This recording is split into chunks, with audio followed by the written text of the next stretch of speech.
అందరూ దయచేసి వాక్యంలోకి వెళ్దాం. ద్వితీయోపదేశ కాండము, అందరు బైబిల్ తీయండి. ద్వితీయోపదేశ కాండము 8వ అధ్యాయము 16వ వచనం. ద్వితీయోపదేశ కాండము 8వ అధ్యాయము 16వ వాక్యాన్ని చదువుకుందాం. గట్టిగా చదవాలి. తుదకు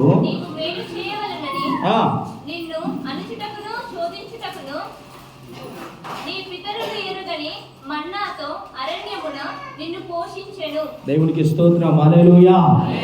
అదే విధంగా ఇంకొకరు రోమాపత్రిక 8వ అధ్యాయము 28వ వచనము. ఇంకొకరు పురుషులకి ఒకరు చదవండి. రోమాపత్రిక 8వ అధ్యాయము 28వ వచనం చదవండి. దేవుణ్ణి ప్రేమించు వారికి అనగా ఆయన సంకల్పము చొప్పున పిలువబడిన వారికి మేలు కలుగుటకై సమస్తము సమకూడి జరుగుచున్నదని ఎరుగుదుము. చిన్న ప్రార్థన చేసుకుందాం. తలలు వంచండి. స్తుతులపైన ఆశ్రయుడైన ప్రభువా, నీ పాదాల దగ్గర కృతజ్ఞత స్తుతులను ఆరోపిస్తున్నాము. నువ్వు మంచి దేవుడు, మహాగణుడవు, జీవం కలిగిన దేవుడవు. ఇదిగో నీ పాద సన్నిధిలో మేము ప్రార్థన చేస్తున్నాం ప్రభువా. ఇదిగో నాయన మా ముందు ఉంచిన లేఖన భాగాలలో ద్వితీయోపదేశ కాండము 8వ అధ్యాయము 16వ వచనము, రోమాపత్రిక 8వ అధ్యాయము 28వ వచనం ప్రకారము ప్రభువానికి స్తోత్రములు. ఈ వాక్యములో నుంచి మా అందరితో మీరు మాట్లాడండి. మీ మాట మమ్మల్ని కదిలించాలి, మీ మాట మమ్మల్ని బ్రతికించాలి, మీ మాట మా జీవితాలను తెప్పరిగా చేయాలి, మీ మాట మా జీవితాలను కట్టుటకు సహాయం చేయండి. నీవు తప్ప వేరే ఆధారం మాకేమీ లేదు. నీవే సమస్తము చేయగల దేవుడవై ఉన్నావు. మా అందరిని దర్శించి మా అందరితో మాట్లాడమని దీనులను పనికి మాలినవాడను నీ సన్నిధిలో నీ యొక్క ఈ పులిపీఠం ఎదుట నిలబడి తండ్రి నీ వాక్కు ప్రకటించడానికి యోగ్యత అర్హత లేనివాడను. ఎందుకు పనికిరాని నన్ను తండ్రి నీ శిలువ చెంత మరుగుపరుచుకొని ఇదిగో మా అందరితో, నాతో మాట్లాడండి, మా సంఘంతో మాట్లాడండి, మా అందరితో మాట్లాడి మీరే మమ్మల్ని బలపరచుమని పరిశుద్ధాత్మ నడిపింపు కోరుకుంటూ యేసుక్రీస్తు నామములో పరిశుద్ధాత్మ నడిపింపుకు అప్పగించుకుంటూ యేసు నామములో అడిగి ప్రార్థించుతున్నాము తండ్రి. ఆమేన్. దేవునికి స్తోత్రం. దయచేసి అందరూ శ్రద్ధ కలిగి మీరు వినాలి. మీ ఫోన్లు సైలెంట్లో కానీ స్విచ్ ఆఫ్ కానీ చేసుకుంటే చాలా మంచిది. ఎవరు బయటికి వెళ్ళకూడదు. పిల్లల్ని కంట్రోల్లో పెట్టాలి. జాగ్రత్తగా మనం దేవుని వాక్యాన్ని పరిశీలన చేస్తే ఇక్కడ గమనించండి ప్రియులారా, 3 కాలాల గురించి బైబిల్ చెప్తా ఉంది. 3 కాలాల గురించి బైబిల్ చెప్తుంది. మనకు 3 కాలాలు ఉన్నాయి. వాస్తవంగా 3 కాలాలు. ఒకటి చలికాలము, ఎండాకాలము, వానకాలం. ఇవి మనకు కనబడుతున్న కాలాలు. చలికాలం చలి పెడుతుంది, ఎండాకాలం ఎండగొడుతుంది, వానకాలం వాన కొడుతుంది. ఇదంతా మనకు తెలిసిన విషయాలు ఇవన్నీ. అయితే బైబిల్లో కూడా 3 కాలాలు కనబడుతున్నాయి. అవి ఏంటి అంటే, ఒకటి తండ్రి కాలము, రెండవది కుమారుని కాలము, మూడవది పరిశుద్ధాత్మ కాలము. చెప్పండి. తండ్రి కాలము, కుమారుని కాలము, పరిశుద్ధాత్మ కాలము. ఇది బైబిల్లో ఉన్న కాలం. బైబిల్ వీరి కాలాల్లో నడుస్తూ ఉంది. మనం ద్వితీయోపదేశ కాండంలో చూస్తే ఇక్కడ తండ్రి కాలం అంతా కూడా నడుస్తుంది. ఆ తండ్రిని యెహోవా అని చెప్పారు. సంస్కృతంలో అయితే యావే అన్నారు. అదే మనము ఇంకొక కాలం వచ్చింది 2000 సంవత్సరాల క్రితం. అది 33.5 సంవత్సరాలు మాత్రమే ఉన్నది. 33.5 సంవత్సరాలు చాలా పవర్ఫుల్ కాలం. అది ఆ కాలము కుమారుని కాలము. ఎవరు కుమారుడు? ఎవరా కుమారుడు అంటే, తండ్రి అయిన త్రిత్వములో ఉన్న రెండవ వ్యక్తి, అనగా మనం ఆరాధించుచున్న యేసు క్రీస్తు ప్రభు కాలం. ఆమేన్. ఇది చాలా పవర్ఫుల్ కాలం. ఇది చాలా చిన్న టైం. ఇది కనీసం 33.5 సంవత్సరాలు మాత్రమే ఉన్న కాలం ఇది. కానీ చాలా పవర్ఫుల్ కాలం. ఈ అన్ని కాలాలకు విమోచన కాలం అది. ఈ అన్ని కాలాలకు వెల చెల్లించబడిన కాలం అది.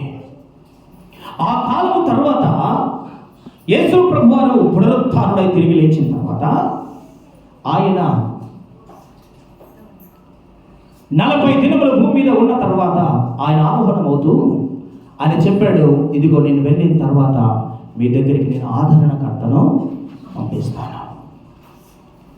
ఆదరణకర్త అనగా పరిశుద్ధాత్ముడు. పరిశుద్ధాత్మను మీ యొద్దకు నేను పంపిస్తాను అని చెప్పాడు. ఇదిగో ఎదురు చూస్తూ ఉన్నారు 10 రోజులు. ఎదురు చూస్తూ ఉన్నారు వాళ్ళంతా ఎదురు చూస్తున్నారు. ఆ కాలంలో శిష్యులందరూ కూడా 120 మంది మేడ గదిలో ఎదురు చూస్తూ ఉండగా 50వ రోజు అనగా యేసు ప్రభు తిరిగి లేచిన 50వ రోజు, పెంతెకోస్తు పండుగ రోజు, పరిశుద్ధాత్మ దేవుడు అగ్ని జ్వాలల వంటి నాలుకలతో భూమి మీదకి దిగి వచ్చాడు. ఇప్పటి నుండి పరిశుద్ధాత్మ కాలం ప్రారంభించబడింది. ఇప్పుడు మనం అందరం కూడా ఏ కాలంలో ఉన్నామయ్యా అంటే పరిశుద్ధాత్మ కాలంలో మనం ఉన్నాం. ఇదిగో ఒకరోజు ఈ కాలము కూడా ముగించబోతుంది. ఆమేన్. ఈ కాలము కూడా అనగా పరిశుద్ధాత్మ కాలము కూడా ముగింపులోకి రాబోతుంది. అందుకే ఇది చివరి గడియలు, చివరి దినాలు అని బైబిల్ చెప్తుంది. ఈ దినములన్నీ కూడా నోవాహు దినముల వలె ఉన్నాయని, సొదొమ గొమొర్రా ప్రాంతముల వలె ఉన్నాయని బైబిల్ చెప్తా ఉంది. లోతు కాలాన్ని పోలి ఉన్నాయని, నోవాహు కాలాన్ని పోలి ఉన్నాయని చెప్తా ఉంది. అయితే మన అదృష్టం ఏంటంటే మనమందరము కూడా పరిశుద్ధాత్మ కాలంలో ఉన్నాము. ఆమేన్. హల్లెలూయా. మనమంతా ఏ కాలంలో ఉన్నాం అందరూ చెప్పండి. పరిశుద్ధాత్మ కాలంలో. తండ్రి కాలం అయిపోయింది, కుమారుడి కాలం వచ్చింది. కుమారుడి కాలం తర్వాత ఇప్పుడు ఏ కాలం ఉందంట? అందరూ చెప్పండి, ఏ కాలం ఉంది? పరిశుద్ధాత్మ కాలం. ఇప్పుడు మనమందరం కూడా పరిశుద్ధాత్మ కాలంలో ఉన్నాం. ఇప్పుడు మనందరినీ కూడా ఆయననే మనల్ని నడిపిస్తున్నాడు. గమనించండి, దేవుని మందిరానికి పరిశుద్ధాత్మ దేవుడు నడిపిస్తాడు. గట్టిగా చప్పట్లు కొట్టి నమ్మేవాళ్ళు. పరిశుద్ధాత్మ దేవుడే ఈ రోజున సంఘములలో పని చేయాలి, మన కుటుంబంలో పని చేయాలి. పరిశుద్ధాత్మ దేవునికి మనం చోటు ఇవ్వాలి. పరిశుద్ధాత్మ దేవుడు బైబిల్లో ఉంది. బైబిల్లో మనము చూస్తే హెబ్రీ రాసిన పత్రికలో రాయబడిన మాట ఏంటో తెలుసా? మీరు దేవుని ఆలయమై ఉన్నారనియు మీలో పరిశుద్ధాత్ముడు నివసించుచున్నాడనియు మీరు ఎరగరా అని ఉంటుంది. బాగా వినండి. పరిశుద్ధాత్మ దేవుడు మనలో నివసించు కాలం ఇది. ఆమేన్. చెప్పండి, ఇప్పుడు మనలో పరిశుద్ధాత్మ దేవుడు నివసించు కాలం. ఆమేన్. చెప్పండమ్మా, పరిశుద్ధాత్మ దేవుడు నివసించు కాలం ఇది. అయితే మనమందరము కూడా ఒకటి చెప్పాలి, పరిశుద్ధాత్ముడా నాలోనికి రండి. చెప్పండి. 2 చేతులు పైకెత్తి కళ్ళు మూసుకొని, పరిశుద్ధాత్ముడా నాలోనికి రండి, పరిశుద్ధాత్ముడా నాలోనికి రండి, పరిశుద్ధాత్ముడా నాలోనికి రండి, పరిశుద్ధాత్ముడా నాలోనికి రండి, పరిశుద్ధాత్ముడా నాలోనికి రండి. రండి రండి రండి రండి పరిశుద్ధాత్ముడా, రండి రండి రండి రండి పరిశుద్ధాత్ముడా, రండి రండి రండి పాదమందిరము,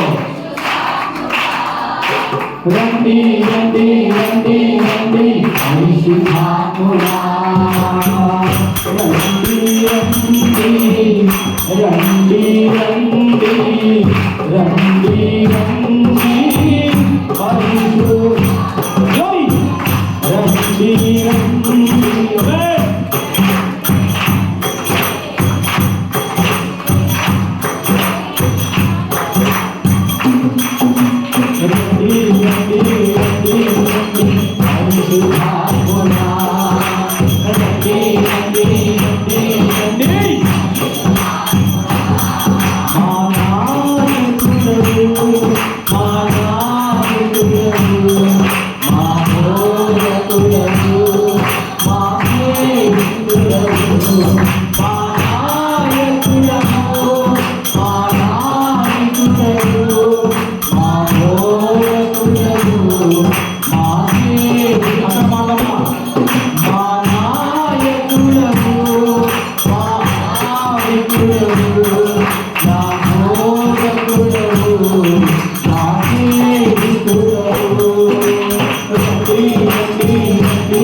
రెండు చేతులు పైకి ఒకసారి చెబుదాం. యేసయ్యా పరిశుద్ధాత్మను పంపించండి, నాలోనికి పంపించండి, మా అందరిలోకి పంపించండి. పరిశుద్ధాత్ముడా నాలోనికి మాలోనికి రండి.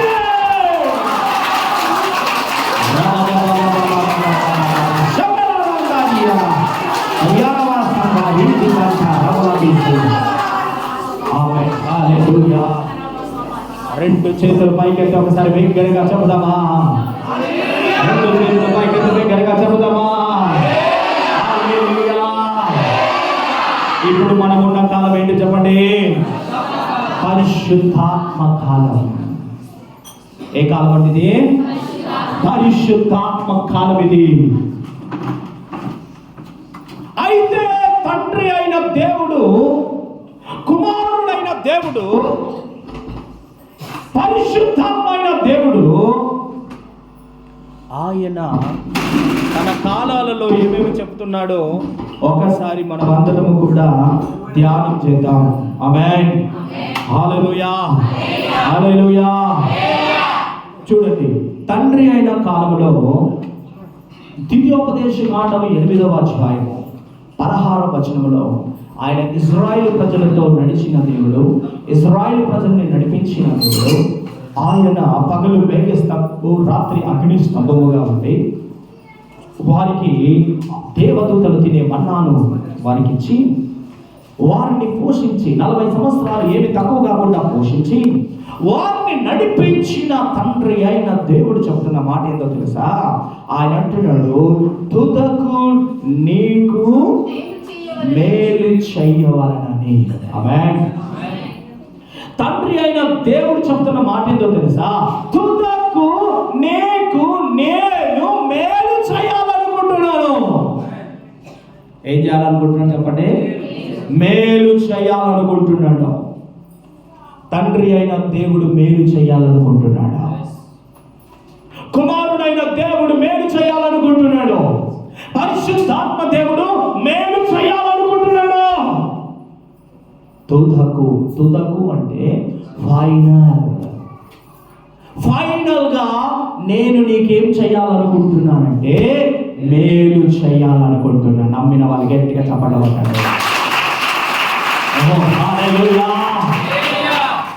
తుదకు అనగా ఫైనల్, చివరిగా నేను చేసేదేమో తెలుసా? నేను నీకు మేలు చేయాలనుకుంటున్నా. ఏం చేయాలనుకుంటున్నా? అందరూ చెప్పండి. చెప్పండి, పక్కలో చెప్పండి. దేవుడు మేలు చేయాలనుకుంటున్నాడు. దేవుడు నీకు మేలు చేయాలనుకుంటున్నాడు. చెప్పండి, హార్ట్ఫుల్గా చెప్పండి, మనసారా చెప్పండి, హృదయపూర్వకంగా చెప్పండి. దేవుడు నీకు అనుకుంటున్నాడా? పాస్టర్ చెప్తున్నాడా? ఎంతమంది నమ్ముతున్నారు ఈ మాట? నేను చేయాలనుకుంటున్నాడా లేదా? అందరు చెప్పండి. అనుకుంటున్నాడా? అనుకున్నట్ట అనుకుంటున్నాడా? ఆమేన్. దేవుడు మనందరికీ మేలు చేయాలనుకుంటున్నాడు.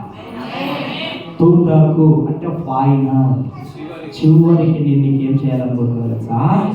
మేలు చేయాలనుకుంటున్నా. చెప్పాలి మరొకసారి, ఏం చేయాలనుకుంటున్నాడు దేవుడు? మేలు. మేలంటే మేలంటే మా మేలంటే మంచిది. ఇంకా ఇంకా చెప్పండి, మేలంటే ఏంటి? ఉపకారం. ఇంకా క్షేమం. ఇంకా చెప్పడం అందరూ. మేలంటే ఏంటిది? అర్థమైందా అసలు మేలంటే? చెప్పండి. ఆశీర్వాదం. ఇంకా అందరూ మాట్లాడండి, మేలంటే ఏంటిది అనుకుంటున్నారు? మీకు ఏ మేలు కావాలనుకుంటున్నారు? అదనే చెప్పండి మరి. చెప్పండి. సహాయం కావాలనుకుంటున్నారు. ఇంకా యేసయ్య మాతో ఉండాలనుకుంటున్నారు. ఇంకా మాటలు చెప్పాలని మన ఆశ ఉన్నప్పుడు ఆ మాటలు చూద్దాం నిర్ణయిస్తాం కదా. ఇంకా ఆయన నీకు మేలు చేస్తారని చెప్తున్నాడు. మరి ఏ మేలు కోరుకుంటావు? గమనించండి, ఇదే ప్రశ్న దేవుడు మీ దగ్గరికి వచ్చి, నా కుమారుడా, నా కుమార్తె, నీకేం కావాలో కోరుకో అన్నాడు అనుకో, మీరేం కోరుకుంటారు? చెప్పాలి. అమ్మా, దేవుని రాజ్యంలో.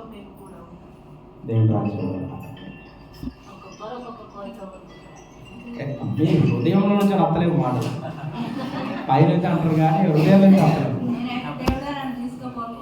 తీసుకోపోవాలి కోరుకుంటా. ఇంకా అట్ట కోరుకోరు. ఏం కోరుకుంటారు చెప్పమంటారా? చెప్పమంటారా? ఏం కోరుకుంటారు? సుశీరావి మొఖాలు లాగిపోతున్నాయి. మీరు ఇంకా కోరుకోవాల్సింది ఏదో ముంగడేదో అట్లా అంటారు కానీ నిజంగా దేవుడు అడిగితే మీరు ఇది కోరుకోరు. ఆమేన్. Praise the Lord. ఇవన్నీ ఒట్టి మాటలు, ఇవన్నీ పైకి వచ్చే మాటలు, ఇవన్నీ ఇక్కడ నుంచి వస్తున్నాయి. కానీ ఇక్కడ నుంచి వచ్చే మాటలు కావాలి. ఆమేన్. అర్థమవుతుందా? ఏమేమి కోరుకుంటారో అది మీ చేతికి అప్పచెప్తున్నాయి. నేనేం చెప్పలేదు, ఇక అవి తెలుసులే, మేము అలసుకున్నాయి కాబట్టి. కొంతమందికి ఇల్లులు ఉంటాయి, కొంతమందికి కార్లు ఉంటాయి, కొంతమందికి చెప్పండి స్త్రీలకైతే బంగారం ఉండొచ్చు. ఇంకా ఆమేన్. ఓకే, చాలా మందికి చాలా చాలా కోరికలు ఉంటాయి. కానీ దేవుడు చెప్తున్న మాట ఏంటో తెలుసా? తుదకు అనగా ఫైనల్గా నీకు నేను మేలు చేస్తానని ప్రభు చెప్తున్నాడు. నేను నీకు మేలు చేస్తా. నీకు మేలు చేయడానికే చూడండి, మిమ్మల్ని నేను శోధించుటకును అనుచుటకును. చూడండి చూడండి, బాగా వినండి. దేవుడు మనకు మేలు చేయడానికే, మనల్ని శోధింపడానికి, తర్వాత అణచడానికి. మనకు అనిపిస్తుంది, అరే ఇవన్నీ ఎందుకు వస్తుంది? ఈ శ్రమలేంది, ఈ కష్టాలేంది, ఈ బాధలేంది అని అనిపిస్తూ ఉంటుంది. ఇవన్నీ ఎందుకోసమో తెలుసా? ఫైనల్గా చెప్తున్నాడు, మేలు కోసమే. ఆమేన్. హల్లెలూయా. నిన్ను అణిచేది ఎందుకో తెలుసా? నీకు మేలు చేయడానికే. నిన్ను శోధింపడానికి అనుమతించింది ఎందుకో తెలుసా? నీకు మేలు చేయడానికే. Praise the Lord. హల్లెలూయా.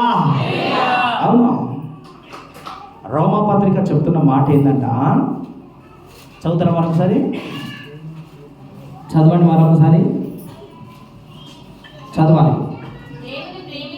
దేవుణ్ణి ప్రేమించు వారికి అనగా ఆయన సంకల్పము చొప్పున పిలువబడిన వారికి మేలు కలుగుటకై సమస్తము సమకూడి జరుగుచున్నవని ఎరుగుదుము. బాగా వినండి,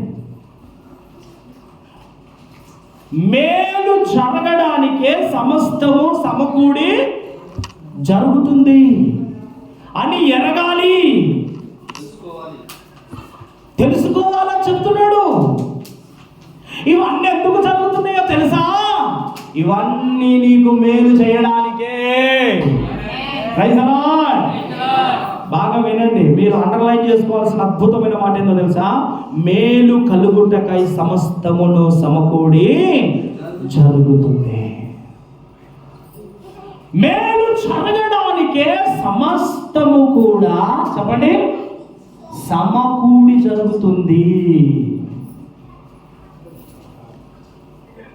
ఎవరికి ఇది?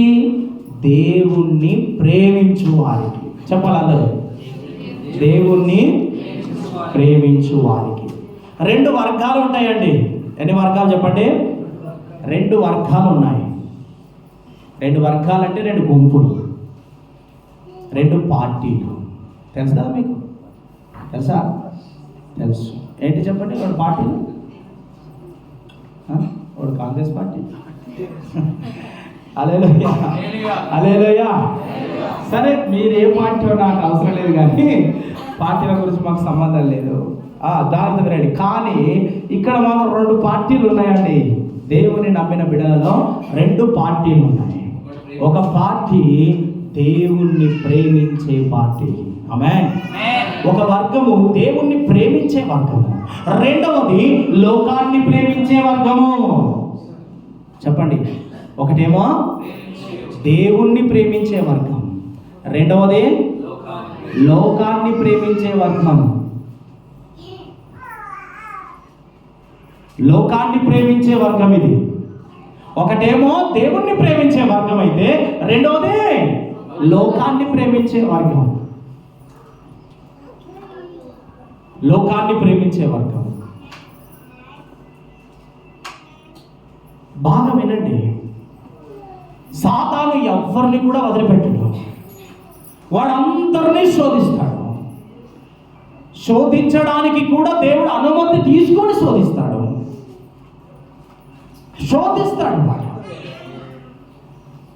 అయితే ఒకటి చూడండి, యేసు ప్రభునే శోధించిన వాడు, యేసు ప్రభుకే శరీరాశ, నేత్రాశ, జీవపు డంబం అనే ఆశను కలగజేసిన వాడు, దేవుని బిడ్డలందరికీ కూడా శరీరాశ అనే ఆశను, నేత్రాశ అనే ఆశను, జీవపు డంబం అనే ఆశను ప్రతి ఒక్కరికి కలగజేస్తాడు. యేసు ప్రభు దగ్గరికి సాతాను వచ్చి అంటాడు, 40 రోజులు ఉపవాసం ఉన్న యేసయ్య దగ్గరికి సాతాను వచ్చి యేసు ప్రభుతో అంటది, ఇదిగో నువ్వు 40 రోజులు ఉపవాసం ఉండి ప్రార్థన చేసావు కదా, ఇదిగో నువ్వు అభిషేకాన్ని పొందుకున్నావు, నువ్వు దేవుని యొక్క రక్షణ పొందుకున్నావు, నువ్వు దేవుని యొక్క శక్తిని పొందుకున్నావు. అయితే ఆ అభిషేకంతో ఈ రాళ్ళను రొట్టెలాగమంటే అవే అయిపోతాయి. అప్పుడు నువ్వు రొట్టెలు తినొచ్చు కదా.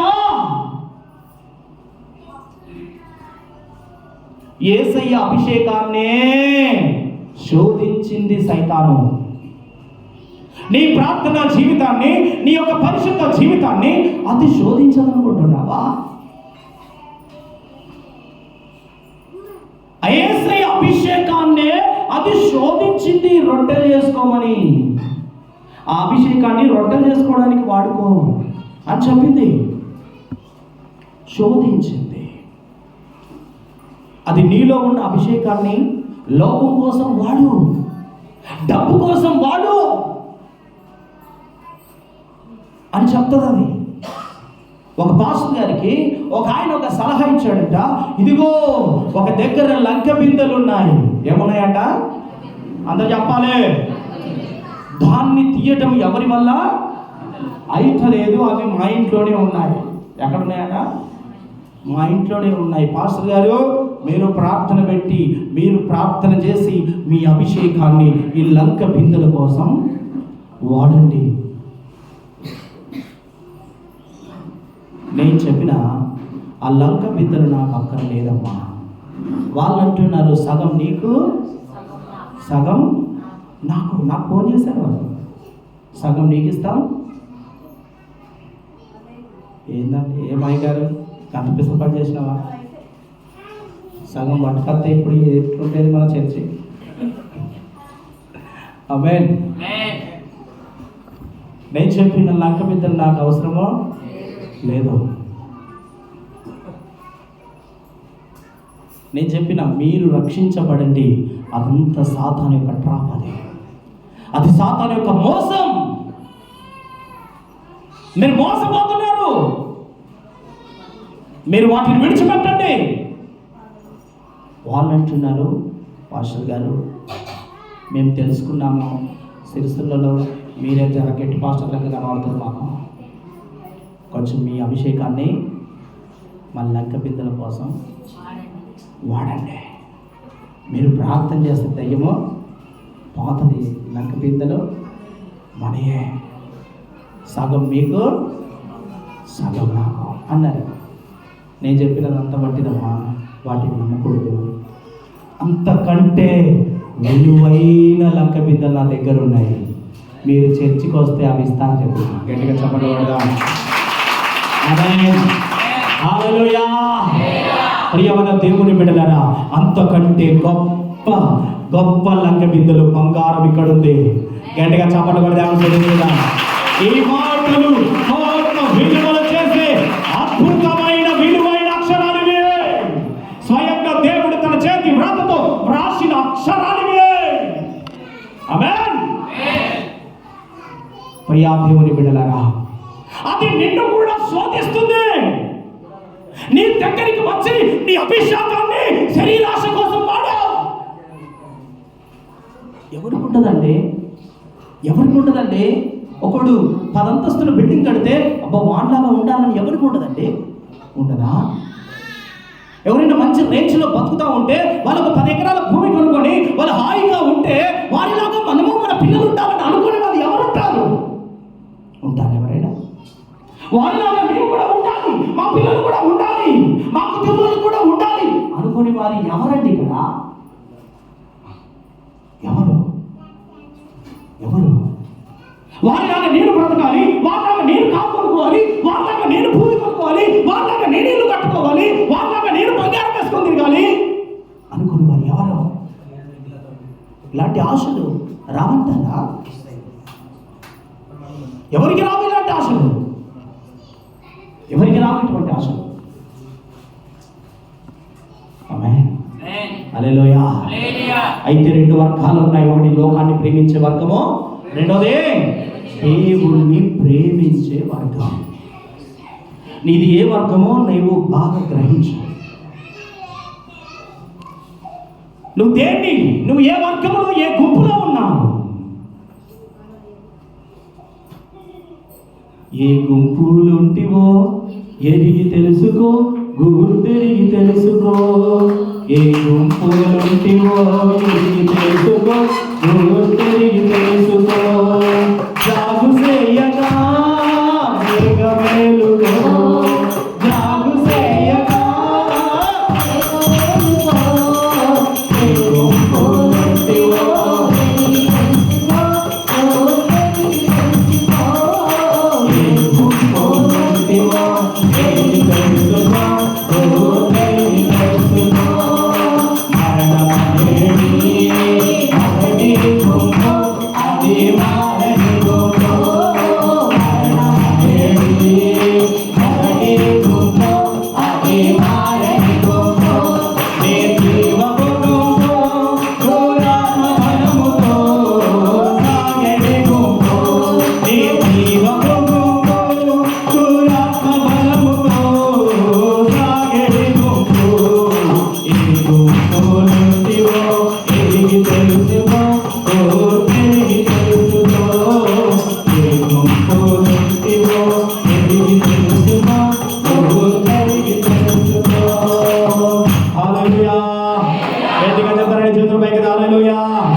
నీవు ఏ గుంపులో ఉన్నావో నీవు గమనించాల్సిన పరిస్థితి ఈ రోజున ఉన్నది.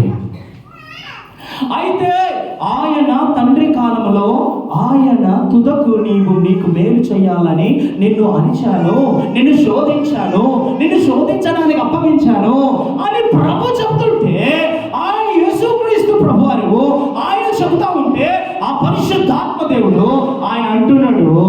సమస్తమును సమకూడి మేలు జరగడానికే. ఆమేన్. హల్లెలూయా.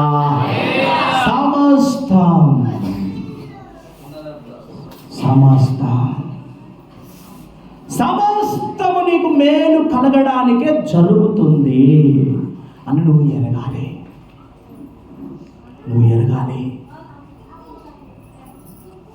చూడండి, లోకాన్ని ప్రేమించేవాడు అబద్ధాన్ని కూడా ప్రేమిస్తాడు. యేసయ్యను ప్రేమించేవాడు నీతిని ప్రేమిస్తాడు. యేసయ్యను ప్రేమించేవాడు నీతిని ప్రేమిస్తాడు. యేసయ్యను ప్రేమించేవాడు చెప్పండి, నీతిని ప్రేమిస్తాడు. నీతిని ప్రేమిస్తాడు. లోకాన్ని ప్రేమించేవాడు చెప్పండి, అబద్ధాన్ని కూడా ప్రేమిస్తాడు. అబద్ధాన్ని కూడా ప్రేమిస్తాడు. అబద్ధాన్ని కూడా ప్రేమిస్తాడు. లోకములో ఉన్నదంతా శరీరాశ, నేత్రాశ, జీవపు డంబమే. ఈ లోకములో ఉన్నదే. నువ్వు దేన్ని ప్రేమిస్తున్నావు? ఒకసారి ఆలోచించండి, ఒకసారి మనసు పెట్టండి. లోకములో ఉన్నదంతా గుర్తుంచుకోండి. ఈ లోకంలో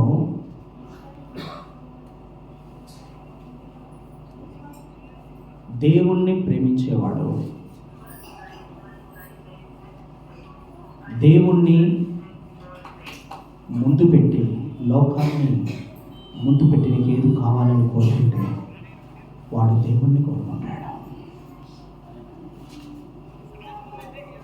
దేవుని కంటే ఎక్కువగా దీన్ని ప్రేమించలేడు.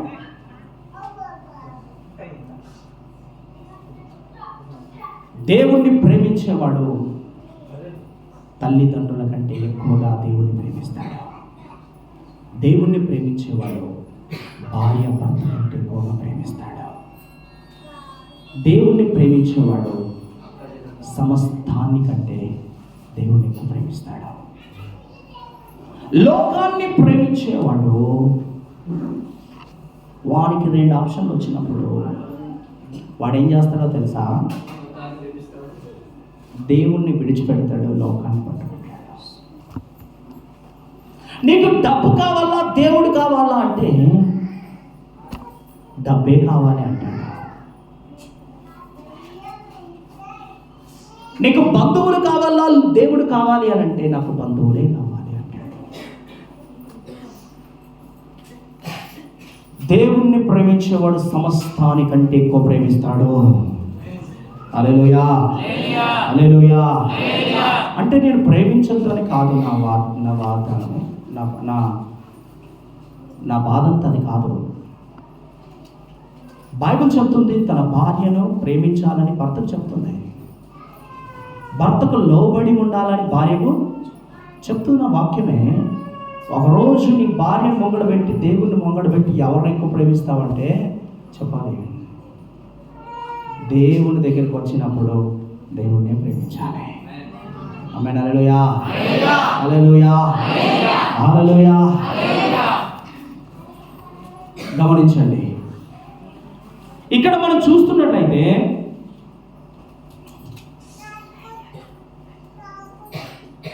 దేవుణ్ణి ప్రేమించే వారికి సాతానుగాడు వాడు ఈజీగా చెప్తాడు, నీ అభిషేకాన్ని వాడుకో, నీ అభిషేకాన్ని ఇక్కడ వాడుకో. వాడు అంటాడు, యేసు ప్రభుని శోధించిన వాడు రాళ్ళను రొట్టెలుగా మార్చేయి, నీ అభిషేకంతో రాళ్ళు రొట్టెలైపోతాయి, ప్రార్థన చేయి రొట్టెలైపోతాయి అని అంటాడు. వాడు నీ దగ్గరికి వచ్చి అన్నాడంటారా? అన్నాడంటారా? వాడి నుంచి కూడా శోధిస్తాడు. వాడు అంటాడు, కొంతమంది ఏమంటారు తెలుసా, ఈ ఆదివారం చర్చి కావాలా మా పెళ్ళి కావాలంట. ఏమంటాడు చూసా, అట్లాంటివి ఎంత వస్తాయి మనకు వస్తాయిరా. బాగా వినండి పిల్లరా, అంటే వాళ్ళు వదులుకోమని నేను అంటలేదు, కానీ ఫైనల్గా ఎవరు ఎక్కువ అయ్యా అంటే దేవుడే మనకి ఎక్కువ. హల్లెలూయా. దావీదు అంటాడు, ఏమంటాడంటే, అయ్యా నువ్వుంటే చాలా, ఈ లోకంలో నాకు ఏది అక్కడే, నువ్వుంటే చాలు, ఈ లోకంలో నాకు ఏది అక్కర్లేదు. చెప్పగలవా ఈ మాట? నువ్వు పాట అయితే పాడతావు కానీ హృదయపూర్వకంగా అయితే చెప్పలే. ఆమేన్. హల్లెలూయా. పాటలు పాడతాం కదా, పాడతావా లేదా? పాటలు పాడతాం కానీ నిజంగా ఉండదు అది. నిజంగా మన జీవితంలోకి రావాలి. ఆమేన్. నిజంగా ప్రేమించాలి ఆయనను ఆరాధించేవారంట. ఎట్లంట, పూర్ణ హృదయంతో ఆయన ప్రేమించాలంట. పూర్ణ హృదయంతో ప్రేమించాలి, పూర్ణ మనసుతో ప్రేమించాలి, ఆయనను ప్రేమించాలి అని దేవుని వాక్యం చెబుతుంది. చూడండి, యోహాను సువార్త 8వ అధ్యాయము 11వ వచనంలో యేసుక్రీస్తు కాలంలో యేసు ప్రభువారు చెబుతున్న ఒక మాట మీకు నేను చూపిస్తాను. యోహాను సువార్త 8వ అధ్యాయము 11వ వచనం. చదువు. ఎవరిలో నీకు శిక్ష విధింపలేదా అని అడిగినప్పుడు ఆమె లేదు ప్రభువా అనెను. అందుకు యేసు, నేను నీకు శిక్ష విధింపను, నీవు వెళ్ళి ఇక పాపము చేయకమని ఆమెతో చెప్పెను. నీవు వెళ్ళి ఇకను పాపము చేయకమని ఆమెతో చెప్పెను. ప్రియులారా, ఇక్కడ ఒక స్త్రీతో యేసయ్య చెబుతున్న మాట ఏదో తెలుసా? ఎన్ని రోజులు నువ్వు పాపంలో ఉన్నావు కదా, అయితే నిన్ను ఎవరు శిక్షించలేదమ్మా, ఇంకెవరు శిక్షించలేదయ్యా, అయితే నేను కూడా నిన్ను శిక్షించను. అయితే నువ్వు చేయాల్సింది ఒకటే, ఇక నుండి పాపము చేయకు. నువ్వు యేసయ్య దగ్గరికి వచ్చినందుకు ప్రభు నీకు చెప్పుతున్న ఒక అద్భుతమైన కృప ఏంటిదో తెలుసా? ఎన్ని రోజులు నువ్వు పాపం చేసి వచ్చావు కదా, అయితే యేసయ్య అంటున్నాడు ఆయన దగ్గరికి వచ్చినందుకు, ఎన్ని రోజులు పాపం చేసావు కదా, ఇక నిన్ను నేను శిక్షించను, ఇక్కడ నుండి పాపము చేయకు, ఇక్కడ నుంచి చేయకు. ఎన్ని రోజులు చేశావు కానీ ఇప్పుడు చేయకు. ఎన్ని రోజులు పాపిష్టి బ్రతుకు బ్రతికావు, ఎన్ని రోజులు పాపములోనే ఊగి తేలావు, ఎన్ని రోజులు పాపములోనే జీవించావు. అయితే ఇప్పుడు నేను నీకు చెప్తున్న మాట ఏంటో తెలుసా? నేను నిన్ను శిక్షించను, కానీ ఇక నుండి పాపము చెయ్యకు. గట్టిగా చప్పట్లు కొట్టి దేవుని స్తుతించురా. ప్రియా దేవుని బిడ్డలారా, ఒక అద్భుతమైన మాట ఉంది బైబిల్లో. ఆయన అంటాడు, ఆయన మనం ఇంకా పాపులుగా ఉండగానే ఆయన మన కొరకు శిలువ మరణము పొందాడు. ఆయన ఎందుకు మనం ఇంకా పాపములో ఉండగానే ఆయన శిలువ మరణము పొందాడో తెలుసా? ఆయన ఇందులో ప్రేమ కనబడుతుంది. గట్టిగా చప్పట్లు కొట్టి దేవుని స్తుతించురా. ఆమేన్. హల్లెలూయా. మనము పాపములో ఉండగానే ఆయన మన కొరకు శిలువ మరణము పొందాడు. మనం ఇంకా పాపములోనే ఉండగానే ఆయన రక్తమును చిందించాడు. ఆయన మన పాపములోనే ఉండగానే ఆయన మన పాపములన్నిటినీ ఆయన మీద వేయబడ్డాయి. నువ్వు చేతులతో చేసిన పాపానికి ఆయన చేతుల్లో మేకులు కొట్టబడ్డాయి. నువ్వు కాళ్ళతో నడిచిన నడతలకి ఆయన కాళ్ళలో మేకులు కొట్టబడ్డాయి. నువ్వు తలచిన చెడ్డ తలపుల ద్వారా ఆయన తలలో ముళ్ళకు పెట్టబడ్డాయి. నువ్వు శరీరముతో చేసిన పాపిష్టి పనులకు ఆయన శరీరం అంతా గాయపరచబడ్డాయి, కొండ చేత కొట్టబడ్డాయి. నువ్వు చేసిన పాపమును బట్టి ఆయన ఒక మాంసపు ముద్దలాగా ఆకాశానికి భూమికి ఒక శిలువ కొయ్య మీద వేలాడాడు. ఎందుకు? ఇందులో ప్రేమ ఉంది. యోహాను సువార్త 3వ అధ్యాయం 16వ వచనం ఏమో చెప్తుంది తెలుసా? దేవుడు లోకమును ఎంతో ప్రేమించెను. ఆమేన్. చెప్పండి, ఏం ప్రేమించాడంట దేవుడు? లోకాన్ని ఎంతో ప్రేమించెను. దేవుడు మనందరినీ ప్రేమించాడు. ఆ ప్రేమ పరలోకాన్ని విడిచిపెట్టి నీ కోసం ఈ మట్టి గడ్డ మీద అడుగు పెట్టింది. అదే నిజమైన క్రిస్మస్. గట్టిగా చప్పట్లు కొట్టి దేవుని స్తుతించుదాం. ఆ ప్రేమనే పరలోకాన్ని విడిచిపెట్టి, ఆ పరలోక వైభవాన్ని విడిచిపెట్టి, ఆ మహిమను విడిచిపెట్టి నీ కోసం ఈ మట్టి గడ్డ మీద ఉద్భవించిన ప్రేమది. అదే నిజమైన క్రిస్మస్.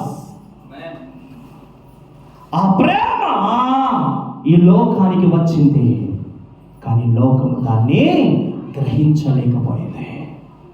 ఈ లోకానికి ఆ ప్రేమ వచ్చింది, ఈ లోకానికి ఆ ప్రేమ వచ్చింది. ఆ ప్రేమ తహతహలాడింది నీ కోసం. ఆ ప్రేమ నీ కోసము కన్నీరు కార్చింది. ఆ ప్రేమ నీ కోసము తన ఒంట్లో ఉన్న రక్తాన్నంతా ధారపోసింది. ఆ ప్రేమ నువ్వు నిన్ను రక్షించడం కోసం తాను అపాయములో పడ్డాడు. ఆ ప్రేమ నువ్వు చేసిన అతిక్రమములకై, నువ్వు చేసిన పాపములకై ఆయన పట్టబడ్డాడు. నువ్వు పట్టబడలే. పట్టబడ్డ స్త్రీతో చెప్తున్నాడు, ఎవరు నిన్ను కొట్టలేదమ్మా, ఎవరు నిన్ను శిక్షించలేదా, ఎవరు నిన్ను గాయపరచలేదా, ఎవరు నిన్ను ఏం చేయలేదా? అయ్యా, నన్నెవరు శిక్షించలేదు. అయితే యేసయ్య అంటున్నాడు, నేను కూడా నిన్ను శిక్షించనమ్మా, నేను కూడా నిన్ను శిక్షించను. ఇక నుంచి పాపము చేయము, ఇక నుంచి పాపం చేయము, ఇక నుంచి పాపం చేయము. ప్రియా దేవుడు బిడ్డలారా, యేసుక్రీస్తు ప్రభువాన్ని, యేసు ప్రభు కాలం ఎంత చెప్పండి? 33.5 సంవత్సరాలు. ఈ 33.5 సంవత్సరం చాలా పవర్ఫుల్ కాలం అండి. 33.5 సంవత్సరం చాలా పవర్ఫుల్. ఈ కాలం యేసు క్రీస్తు కాలం ఇదే, కుమారుడైన కాలం ఇదే. ఆ కాలంలో ఎన్ని జరిగాయో, ఆయన ఉన్నప్పుడు జరిగిన కార్యాలంట ఈ భూమి మీద రాసిన భూమి సరిపోదంట. అన్ని కార్యములను ఆ 33 సంవత్సరాల్లో ప్రభు చేశాడు. చూడండి, ఒక్క మాట చెప్పనివ్వండి, మీ మనసులోకి వెళ్ళనివ్వండి. ఆ మాట యేసు ప్రభు కాలంలో యేసు ప్రభు గొప్పాడని, యేసు ప్రభు పరిశుద్ధుడని, యేసు ప్రభు బోధలు చాలా చక్కగా ఉంటాయని చాలామంది యేసు ప్రభుని వెంబడించారు. ఆయన దగ్గరికి వస్తే వాక్యం ఒకటే కాదు, ప్రార్థన ఒకటే కాదు, స్వస్థతలు కూడా జరుగుతాయి. స్వస్థతలు కూడా కాదు, రొట్టెలు కూడా దొరుకుతాయి, భోజనం కూడా దొరుకుతుంది అని చాలా మంది యేసు ప్రభుని వెంబడించారు. చాలా మంది వెంబడించారు. అయితే అలాగనే ఒక పేరుగాంచిన ఒక ధనవంతుడు యేసు ప్రభుని పిలిచాడంట తన ఇంటికి భోజనానికి. పిలిచాడు. ఇంటికి భోజనానికి పిలిస్తే ఆయన చక్కగా వెళ్ళి కూర్చొని చక్కగా భోజనం చేస్తున్నాడు. భోజనం చేస్తూ ఉన్నాడు. యూదులు ఎలా భోజనం చేస్తారంటే, వాళ్ళకు కింద ఒక టేబుల్ ఉంటుంది, వాళ్ళు ఇట్లా కాళ్ళు వెనుకకు పెట్టి కూర్చొని తింటారు అనమాట. మళ్ళీ కుర్చీలు వేసుకొని డైనింగ్ టేబుల్ ఉండదు, వాళ్ళకి టేబుల్ ఉంటుంది, కిందనే కూర్చొని కాళ్ళు వెనకాల పెట్టుకొని మలుచుకొని అలా భోజనం చేస్తారు యూదులు. అది వాళ్ళ సాంప్రదాయం.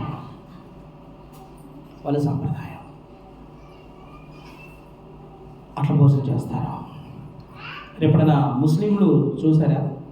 ఇప్పుడు ఈ మధ్యలో మండి బిర్యానీ వచ్చింది కదా, దాంట్లో చూసారు ఎట్లుంటాయి టేబుల్, ఎట్లుంటాయి, కింద కూర్చొని తింటారు కదా, సేమ్ అలాగనే ఉంటాయి అన్నమాట. ఇవంతా కూడా యేసు ప్రభు యూదుల ఆచారాలు అన్నీ. యేసు ప్రభు వారు కూడా అలాగనే భోజనం చేస్తూ ఉంటే, ఆ ఊర్లో ఒక పాపాత్మురాలను పడిన ఒక స్త్రీ ఈ విషయం తెలుసుకొని యేసు ప్రభు దగ్గరికి పరిగెత్తుకుంటూ వచ్చిందట. ఆమెను ఎవరు పిలవలేదు. ఎవరైనా పిలిచారా? ఎవరు పిలవలేదు. ఈ దినాల్లో పిలవకుండా ఎవరు వస్తలేరు కదా. కానీ పిలవకపోయినా యేసు ప్రభు వచ్చాడు అనే ఒక్క మాట పరిగెత్తుకుంటూ తీసుకొచ్చింది. ఒక దగ్గర నేను కూడికకు వెళ్ళాను, ఆ పక్కింటి ఆమె రాలేదు. నేను అడిగాను, ఏందమ్మా రాలేవు అని అంటే, వాళ్ళు చెప్పలేరయ్యా అని. వాళ్ళు చెప్పకపోతే నేనైతే వచ్చాను కదమ్మా, నన్ను కలవడానికైనా రావచ్చు కదా అని నేను అన్నాను. మీరంటే మాకు ప్రేమనే అయ్యా, కానీ రాలేకపోయా. ఈమెను ఎవరు పిలిచారు? ఎవరు పిలిచారండి? ఒక్కడు గుర్తుంచుకోండి, మీకు నేను మంచి మాట చెప్తాను. మీరు సేవకుడిని గౌరవించడం, సేవకుడిని ప్రేమించడం మీకు ఎంత అర్థమవుతుందో మీరు అంత దేవుణ్ణి ప్రేమించగలరు. మీరు సేవకునికి ఇచ్చే గౌరవం దేవునికి ఇచ్చినట్లే. మీరు సేవకుడిని అర్థం చేసుకోగలిగితే దేవుణ్ణి అర్థం చేసుకున్నట్లే.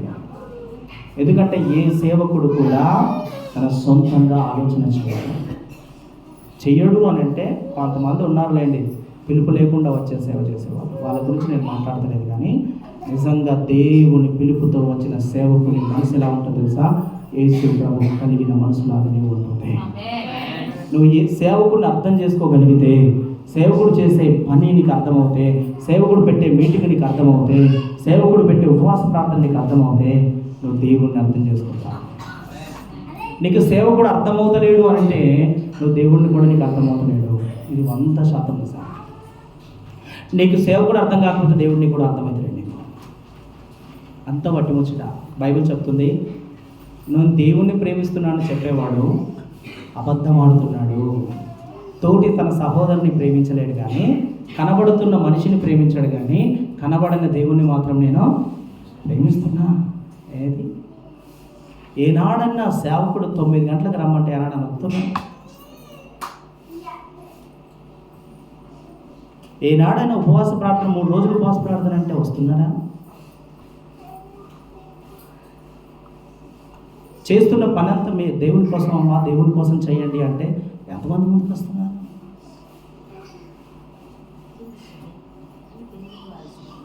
ఈ రోజున నీకు సేవకుడు అర్థమవుతాడంటే దేవుడు ఎలా అర్థమవుతాడు? దేవుడి కార్యాలకు ఎలా అర్థమవుతాయి? నువ్వు అబద్ధం ఆడుతున్నావు. నేను దేవుని ప్రేమిస్తున్నా, నాకు యేసయ్య అంటే ప్రాణం, నేను యేసయ్య కోసం ప్రాణం పెడతా. నువ్వేం ప్రాణం పెడతావు? ఒక AK-47 తీసుకొచ్చి నీ తలకాయ పెడితే యేసు ప్రభువును వదిలేస్తావు. దేవుణ్ణి ప్రేమించేవాడు లోకాన్ని ప్రేమించాడు. లోకాన్ని ప్రేమించాడు. నువ్వు దేవుని అంత ప్రేమిస్తున్నావు. ఈ రోజున ప్రియ దేవుని బిడ్డ, ఒకసారి వినండి. సేవకుని నడిపింపు నీకు అర్థమవుతే దేవుని నడిపింపు నీకు కూడా అర్థమవుతుంది. హల్లెలూయా, హల్లెలూయా. బాగా వినండి ప్రియ దేవుని బిడ్డ. ఇది నేను స్వార్థంతో మాట్లాడుతున్న మాట కాదు. ఇది నాలో నుంచి పరిశుద్ధాత్మ దేవుడు మాట్లాడుతున్న మాట. ఇది నన్ను ఆయన కదిలిస్తూ ఉన్నాడు. నా హృదయం వేడెక్కుతుంది. ఆ మాట బయటకు వస్తుంది. ఆమేన్, హల్లెలూయా, హల్లెలూయా. పరిశుద్ధాత్మ కాలంలో మనం అందరం ఉన్నాం. ఆయన ఆత్మ నడిపిస్తున్నప్పుడు, ఆత్మ నడిపింపును అప్పగించుకున్నప్పుడు దేవుడు నీ జీవితంలో మేలు చేయడానికి సిద్ధంగా ఉన్నాడు. నీ పట్ల మేలు చేయడానికి ఇష్టపడుతున్నాడు ఆయన. ఫైనల్గా తేలింది ఏందో తెలుసా? దేవుడు నీకు మేలు చేయబోతున్నాడు. గట్టిగా చెప్పు. హోలీ స్పిరిట్ ఆయన నిన్ను కదిలించి నీకు మేలు చేయబోతున్నాడు ఆయన. ఆమేన్. అయితే ఆమె పరిగెత్తుకుంటూ వచ్చేసి యేసయ్య పాదాలు పట్టుకున్నట. యేసయ్య పాదాలు పట్టుకొని యేసయ్య పాదాల మీద ఏడుస్తూ ఉందంట. ఏడ్చి ఏడ్చి ఏడ్చి ఏడ్చి ఏడ్చి ఆ కన్నీళ్లతో పాదాలంతా తడిచిపోయినాయంట. అప్పుడు ఆమె చూసేసరికి యేసయ్య పాదాలన్నీ తడిచిపోయినాయి. అప్పుడు వెంటనే ఆమె వెంట్రుకలు తీసి ఆ పాదం తుడిచిందంట. ఆమె దగ్గర ఇంకేమీ లేదు. ఆ వెంట్రుకలతో పాదాలు తుడిచింది. వెంట్రుకలతో పాదాలు తుడిచింది. ఆ పాదములను ముద్దు పెట్టుకుంటా మాట్లేదంట, ముద్దు పెట్టుకుంటుందంట పాదాలనే. అప్పుడు సీమోన్ అనుకుంటున్నాడంటే, అక్కడ పిలిచిన ఆ ధనవంతుడైన సీమోను అని అనుకుంటున్నాడంటే, ఈమె యువతియో ఇతనికి తెలియదా? ఇతడు ఒక ప్రవక్త అయితే ఇతనికి తెలియదా? ఇతడు ఒక సేవకుడు అయితే తెలియదా? ఏంది ఇతడు ఈమెనెందుకు తన పాదాలను ముట్టుకొని ఇస్తున్నాడు? ఏంది ఇతనేంది అని చెప్పేసి తన మనసులో వ్యసన పడుతున్నాడు. ఇతను మన తేడానా అని చెప్పేసి తన మనసులో వ్యసన పడుతున్న సమయంలో యేసుక్రీస్తు ప్రభువు చెప్పిన మాట ఏందో తెలుసా? ఆయన చెప్పాడు, ఒక ఉపమానం చెప్పాడు. ఇదిగో, ఒకడికి 100 దేనారములు అప్పున్నాడు, ఒకడు 1000 దేనారములు అప్పున్నాడు. అయితే వారిద్దరికీ కట్టడానికి ఏమీ లేనందున ఆ సావుకారి వారిని క్షమించేశాడు, వారిని వదిలేశాడు. ఇప్పుడు దీంట్లో ఎవరు ఎక్కువగా ఈ సావుకారిని ప్రేమించాడు అని చెప్తే, అప్పుడు ఆయన అన్నాడంటే వెంటనే, అయ్యా 1000 దేనారములు అప్పు తీసుకున్నవాడే ఆయనను ఎక్కువగా ప్రేమిస్తున్నాడు. ఎందుకంటే ఎక్కువగా ప్రేమించాడు, అందుకే ఆయన ఎక్కువ రుణాన్ని తీర్చేశాడు. మానుకున్నాడు అంత తప్పునైనా ఆయన వదిలేశాడు. ఎందుకు తెలుసా? ప్రేమ ఉంది అక్కడ, అందుకే వదిలేసిండు. అయ్యా ఎక్కువ ప్రేమిస్తున్నాడు, అంత తప్పు అయినా కానీ వదిలేసిండు, ప్రేమించాడు కనుక. అయితే అప్పుడు యేసుప్రభు చెప్తున్న మాట ఏంటో తెలుసా? ఇదిగో, నీకంటే ఈమె ఎక్కువ పాపాలు చేసిందని నువ్వు అనుకుంటున్నావు కదా, అయితే అది నిజమే. నీకంటే ఎక్కువ పాపాలు చేసింది. నువ్వు పాపం చేయలేవని కాదు, నువ్వు కూడా పాపాలు చేస్తావు, కానీ తక్కువ పాపాలు చేస్తావు. ఈమె ఎక్కువ పాపాలు చేసింది, అయినా కానీ ఈమె నన్ను ఎక్కువ ప్రేమించింది, నువ్వు నన్ను తక్కువ ప్రేమించావు. ఆమేన్. ఈమె నన్ను ఎక్కువ ప్రేమించింది. నువ్వు నీ ఇంటికి వచ్చినప్పుడు కాళ్ళకు నీళ్ళు ఇవ్వలా,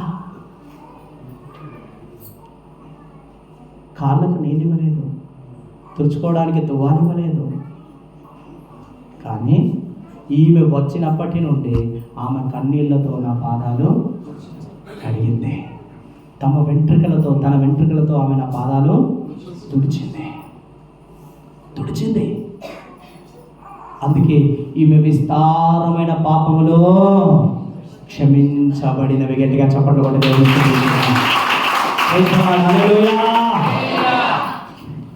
ఇది యేసు ప్రభు కాలంలో జరిగిన భాగం. యేసు ప్రభు కాలంలో జరిగిన భాగం ఇది. యేసు ప్రభు విస్తారమైన పాపములను క్షమించాడు. పాపముతో పట్టబడిన స్త్రీతో అంటున్నాడు, ఇక నుండి పాపము చేయకు, ఇక నుంచి పాపం చేయకు. ఇన్ని రోజులు పాపంలో ఉన్నావు కదా, ఇక నుంచి పాపం చేయకు, నేను నిన్ను ప్రేమిస్తున్నా. ఈరోజు ప్రియ దేవుడు బిడ్డ, ఈరోజు యేసయ్య అందరినీ ప్రేమిస్తున్నాడు. మరి యేసయ్యని ఎంతమంది నిజంగా ప్రేమిస్తున్నారు? చూడండి, ఒక్కసారి మనం ఆలోచన చేస్తే, ఆయన ఎవరంట? 2 కొరింథీయుల రాసిన పత్రిక 1వ అధ్యాయము 3వ వచనం ఒకసారి చదువుతాం. 2 కొరింథీయుల రాసిన పత్రిక 1వ అధ్యాయము 3వ వచనం.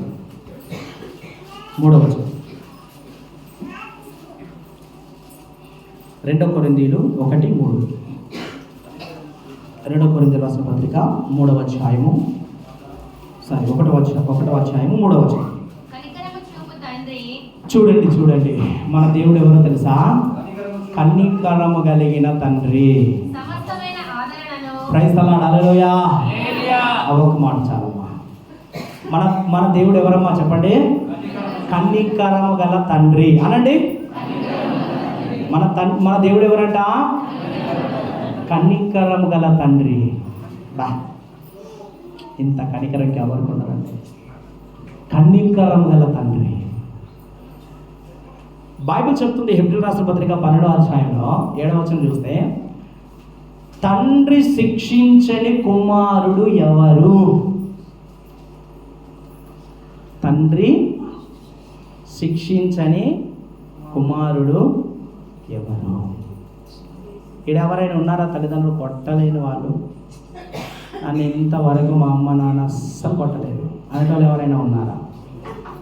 ఇక్కడ ఎవరైనా ఉన్నారా? నేను అడిగిన ప్రశ్న అర్థమైందా?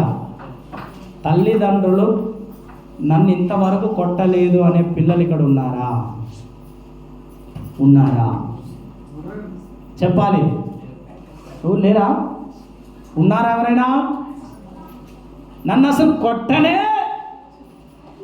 మా అమ్మ నాన్న అసలు నన్ను కొట్టలేదు అన్నోళ్ళు ఎవరైనా ఉంటే చెప్పి చేతులు ఏమంటండి? ఎవరు లేరా? హల్లెలూయా. ప్రియమైన దేవుని బిడ్డలారా, అంటే ప్రతి తల్లిదండ్రులు పిల్లల్ని ఏం చేస్తారు చెప్పండి? కొడతారు. అవునా అమ్మ? కొడతారా కొట్టరమ్మా? ఏమో బీరుపై చూస్తున్నారు. కొడతారా కొట్టరా? ఎందుకు కొడతారు? కొట్టబుద్ధి అవుతుంది అంతేనా? అప్పుడప్పుడు చేతులు దురదపడతాయి. కొంతమంది ఏమో భర్త కోపము పిల్లల మీద తీస్తారు కదా, కొంతమంది భార్య కోపము పిల్లల మీద తీస్తారా? ఓకే, ఎట్లయితే పిల్లలు పెద్ద వాళ్ళు. హల్లెలూయా.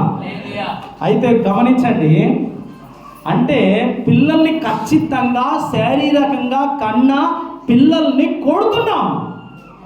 ఎందుకు కొడుతున్నామంటే వారు బుద్ధి రావడం కోసం. ఎందుకు కొడుతున్నాం చెప్పండి? ఎందుకు కొడుతున్నాం చెప్పండి? చచ్చిపోవాలనా? చచ్చిపోవాలని కొడతారా ఎవరైనా? ఎందుకు కొడతారు? బుద్ధి రావాలని. అంతేనా? అంతే. అది ఎంతవరకు నిజమో నీ పరలోకపు తండ్రి కూడా నిన్ను ప్రేమించి నీకు బుద్ధి రావడం కోసమే కొన్నిసార్లు నిన్ను శిక్షిస్తున్నాడు. ఆమేన్. హల్లెలూయా. నిన్ను శిక్షించేది ఎందుకో తెలుసా? నిన్ను శోధించేది ఎందుకో తెలుసా? నిన్ను అణిచేది ఎందుకో తెలుసా? నీవు సరైన త్రోవలో నడవడం కోసమే. చెప్పాలి ఎందుకోసమంట? నువ్వు సరిగ్గా నడవడం కోసమే. పరలోకపు తండ్రి ఈ లోకములో ఉన్న శారీరకమైన తల్లిదండ్రులే నిన్ను కొడితే, మరి నీ పరలోకపు తండ్రి కొన్నిసార్లు దేవుడు మనల్ని కొడతాడు, కొన్నిసార్లు మనల్ని అణుచుతాడు, కొన్నిసార్లు మనల్ని శోధిస్తాడు. శోధించుడంటే దేవుడు శోధించడు, శోధించడానికి సాతానుకు అనుమతిస్తాడు. ఆయన అంటాడు, ఓ సాతానా రా, ఇదిగో నా కొడుకు ఇంటలేడు, వాడిని ఒకసారి చూడు అంటాడు. ఆమేన్. ఏమంటాడు? ఇంటలేడు. కొత్త ఇల్లు కట్టుకున్న కానిచని ఇంటలేడు. 1,00,000 రూపాయల బెడ్ తెచ్చుకున్నాడు, అప్పటి నుంచి ఇంటలేడు. ఆ బెడ్ దిగుతలేడు, ప్రార్థన చేస్తలేడు. ఇక సైతాన్ చెప్తాడు, ఇగో 3 వారాల నుంచి చర్చికి వస్తలే, ఏ సైతానా పోయి చూసుకో. కానీ మరణం మీద నీకు అధికారము లేదు. ఇంటలే నీళ్ళు, ఇగో మజ్జిగైనా కత్తలే నీళ్ళు, సగతేత చూడట్లేదు దేవుడే. ఆయన శోధించాడు కానీ సాతాను అనుమతిస్తాడు. వాడు వచ్చి నీ సంగతి ఇంక చూస్తాడు.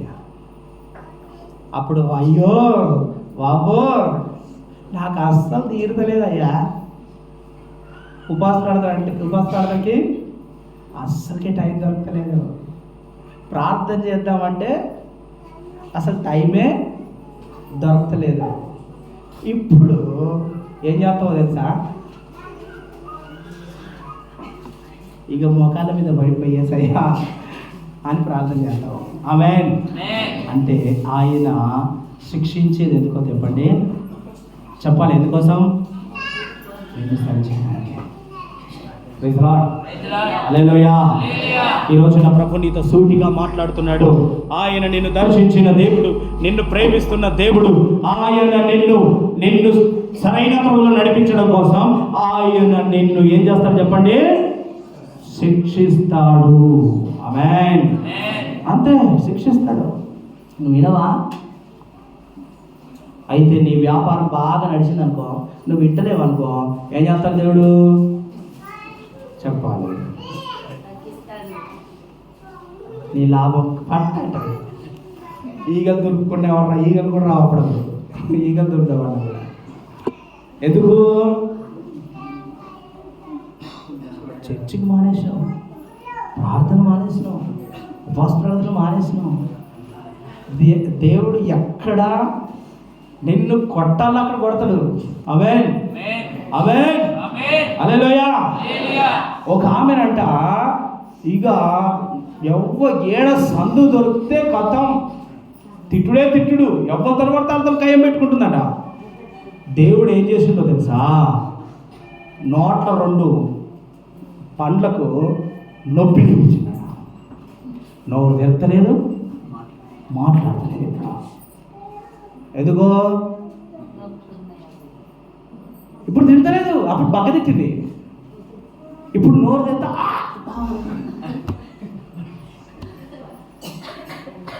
దేవుడికి తెలుసు మనల్ని సరిచేయడానికి దేవుడు మనల్ని శిక్షించుతున్నాడు. ఇంకా చెప్పమంటారా?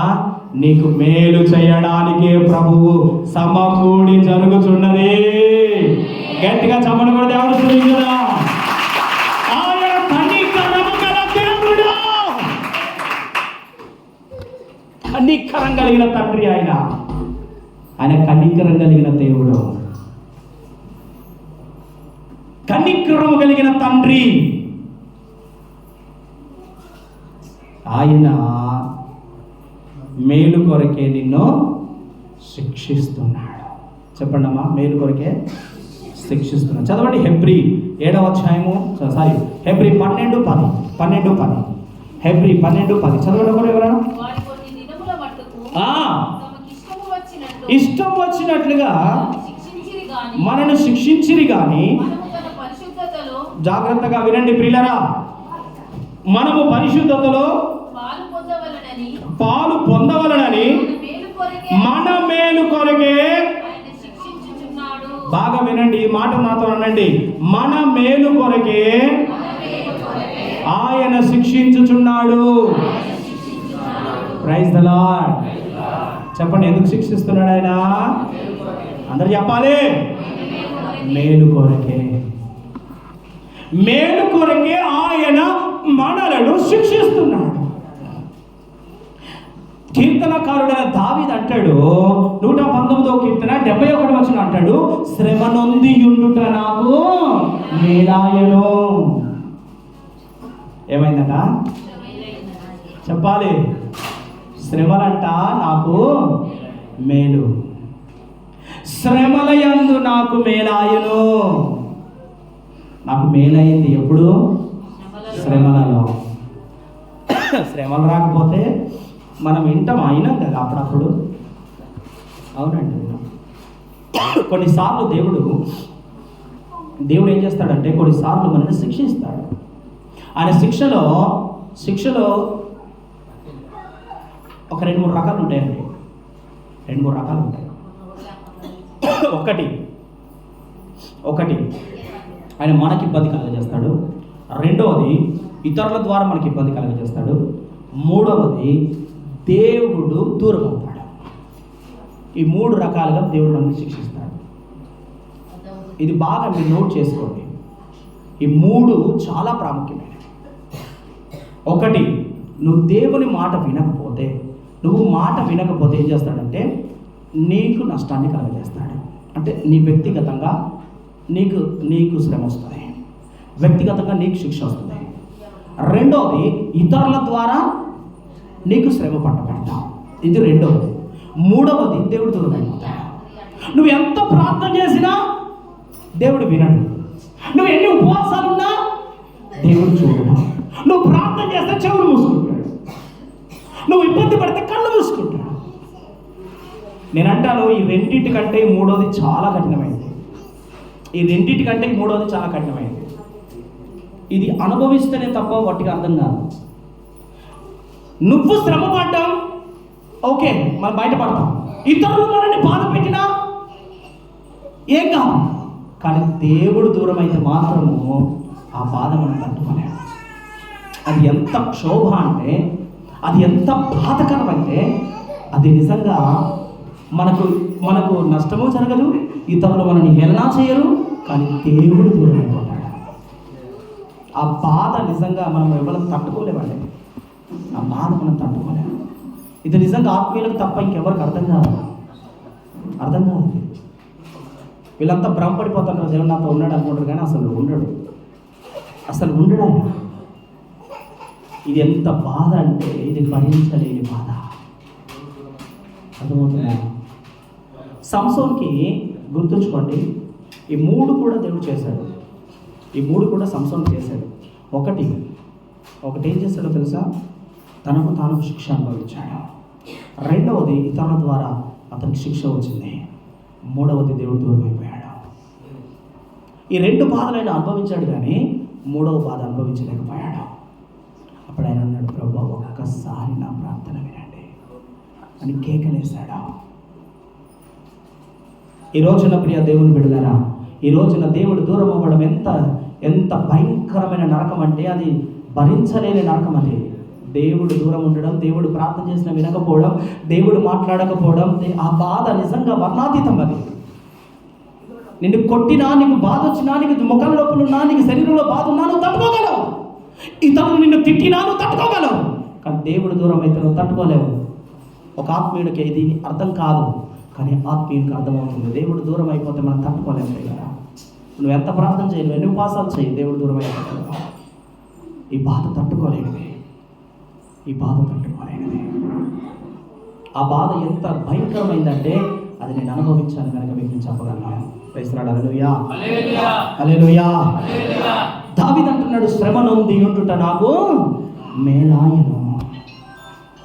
శ్రమ నొంది ఉండుట నాకు మేలాయను.